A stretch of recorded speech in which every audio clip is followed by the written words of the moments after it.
나쁜 거지 회사가 나쁜 건 아니거든요. 안녕하세요. 오늘 한국조선해양 한번 살펴볼 거고요. 개인적 관점에서의 기본적 기술적 흐름에 대해서 이야기를 한번 나눠보도록 할게요. 항상 좀 참고 영상으로 바라봐 주시면 감사하겠고요. 오늘은 8월 13일 금요일 4시 18분 13일의 금요일이네요. 오늘 0.8% 정도의 하락을 하면서 마감이 됐습니다. 오늘 또 주가나 이런 부분들이 전반적으로 일단 약세 흐름들을 볼 수밖에 없었던 시장 환경인 것 같고요. 근데 이제 시장 하락 대비해서는 어찌 보면 좀 선방한 모습이 아닌가 싶습니다. 오늘 그래도 낙폭이나 이런 부분들의 다른 종목들에 비해서 상대적으로 좀 제한적이었던 거는 오늘 외국인들과 기관들이 엄청난 매도를 했죠. 특히나 외국인들이 2조 7천억 원 가까이 매도를 했는데 이 가운데 이 2조 7천억 원이 대부분 이 전기전자 업종에서 터져 나온 겁니다. 다른 이제 업종군들의 흐름들을 보면 생각보다 매도 물량이나 이런 것들이 거의 많이 없죠. 예, 많이 없어요. 오히려 매수에 들어온 업종도 존재합니다. 외인들과 기관들이. 그래서 오늘은 이제 전기전자 쪽에 매도가 집중되다 보니까 지수 자체는 전반적으로 하락하고 그다음에 투자 심리나 이런 것들은 상당히 위축되는 모습이었지만은 이제 삼성전자가 좀 많이 하락을 했을 뿐 다른 이제 오늘 이제 한국조선해양이나 이런 종목들 같은 경우에는 상대적으로 이제 하락폭이 좀 제한적이었다라고 볼 수 있을 것 같아요. 그래서 뭐 지금 한국조선해양 같은 경우에는 이제 안 좋은 이야기들도 그동안에 이제 들려오면서 주가가 많이 하락을 해 있는 상황인데 제가 생각했던 이런 방향성이나 이런 부분들이 좀 훼손이 돼서 다시 또 어떠한 새로운 기준점이나 이런 부분들을 좀 찾아봐야 될 것 같고 한국조선해양의 어떤 수주 실적이나 이런 부분들은 여전히 이제 좋다라고 볼 수 있어요. 그 다음에 후판 가격에 대한 어떤 이제 인상 그런 우려들도 2분기 실적에서 반영이 됐고 그 다음에 2분기가 아니죠. 하반기 후판 가격 협상에서 포스코하고 한국조선해양이 톤당 110만 원 정도의 이제 후판 가격 협상을 마무리를 했거든요. 근데 이 부분들은 어느 정도 다 예상했던 또는 예상 범위 내에서 이제 협상이 또 마무리가 됐어요. 그래서 한국조선해양이 이번에 후판 가격 톤당 115만 원 정도까지 생각하고 이번 2분기 그 실적에서 공사손실 충당금을 반영을 시킨 거잖아요. 그때 한 8,900억인가? 이 반영을 좀 시켰던 부분이고 근데 포스코와 협상을 하면서 톤당 110만 원 정도의 협상을 했으니까 뭐 예상을 크게 벗어나지 않는 범위 내에서 이제 후판 가격 협상을 했다라는 점에서 일단 악재는 다 털어냈다 이렇게 보거든요. 2분기 실적에 반영하면서 저는 털어냈다라고 보고 그다음에 이번에 협상하면서도 털어냈다라고 보는데 중요한 거는 이제 한국조선해양의 기술적인 흐름이나 이런 것들이 별로 좀 좋지 않죠. 기본적인 내용만 놓고 따지면은 사실 뭐 수주 실적이나 이런 부분들도 우수하고 당장의 실적은 아니지만 2년 뒤, 3년 뒤의 실적이 좋아질 수 있는 여지는 충분히 크다라고 보는데 지금 시장에서의 어떠한 수급적인 요소나 심리적인 요소가 한국조선해양을 아직까지는 좀 더 이렇게 좀 따뜻한 시선으로 바라봐 주고 있지는 않는 것 같습니다.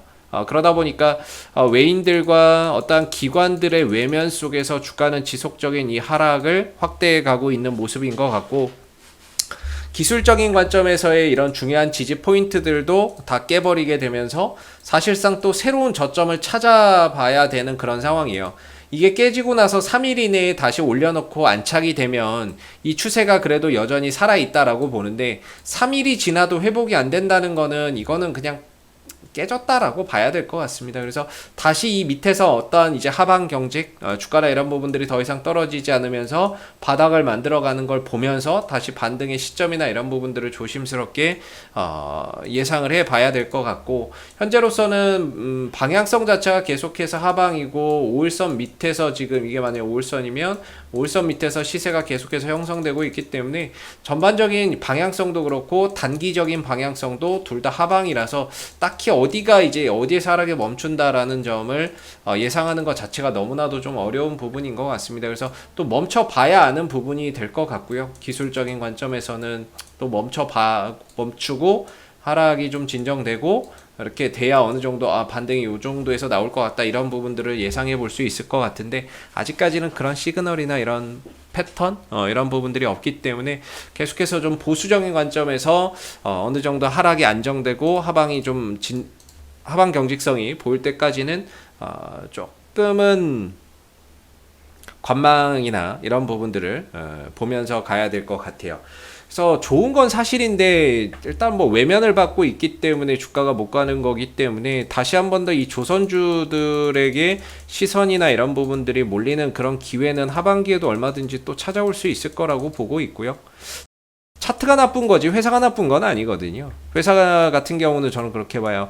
지금은 안 좋지만 앞으로 좋아질 수 있다면 결국에 그런 부분들이 기대치가 주가를 끌어올리는 거라고 보거든요.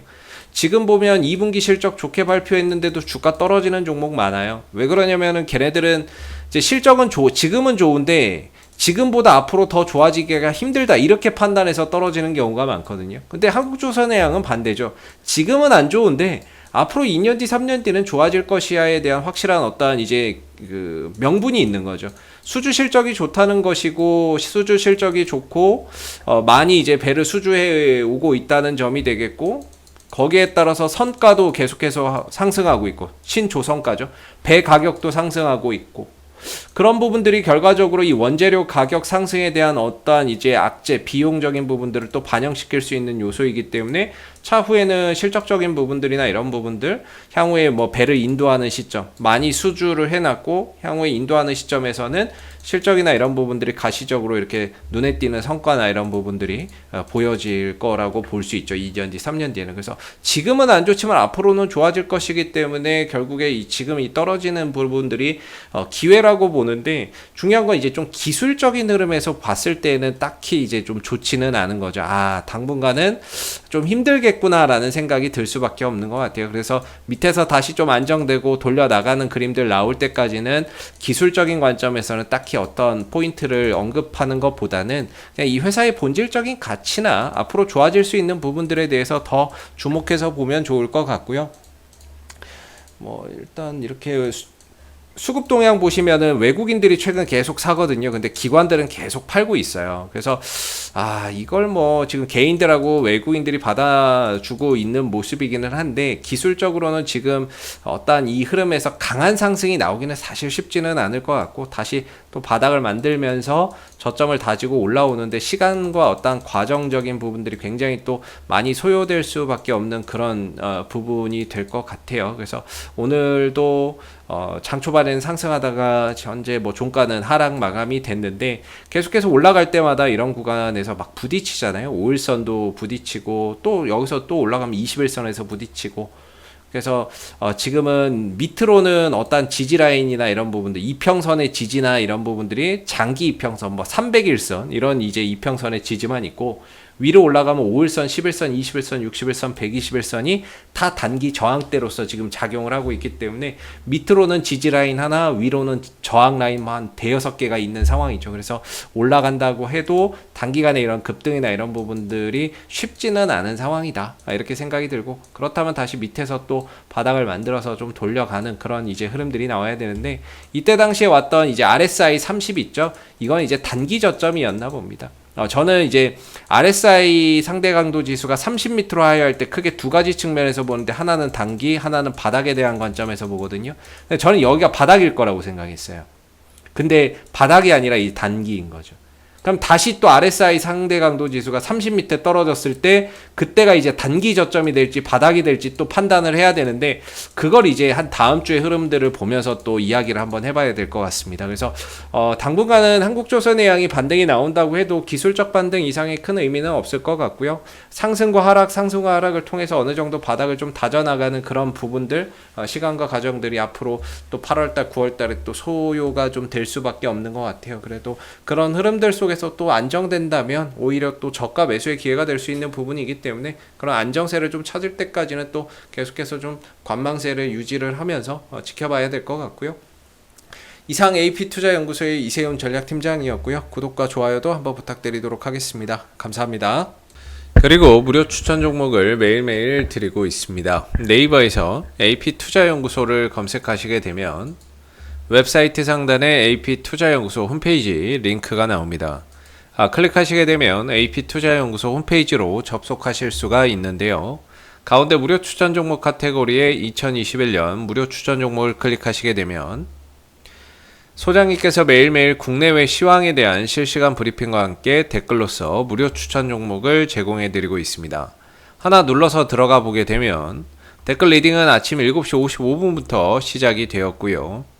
그리고 간밤에 있었던 미 증시 상승과 하락에 대한 이유를 댓글로서 이렇게 자세히 적어드리고 있고, 그리고 무료 추천 종목이 9시부터 나오는데요.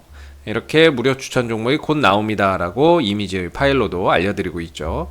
그래서 9시가 되게 되면 무료 추천 종목이 나오게 되는데, 무료 추천 종목의 종목명, 매수가, 1차 목표가, 손절가가 함께 제시가 됩니다. 보통 2종목에서 3종목 정도 추천이 되고요. 장중에 상승하면 또 상승한 부분에 대해서도 댓글로서 이렇게 리딩을 해드리고 있고, 또 하락하면 또 하락하는 대로 장중에 댓글로서 리딩을 해드리고 있기 때문에 여러분들이 무료 추천 좀 많은 도움 받아가시면 좋겠습니다. 또한 저희가 이제 이번에 주식 테마주 검색기 무료 어플리케이션을 개발을 했습니다. 그래서 누구나 사용이 가능하신데요.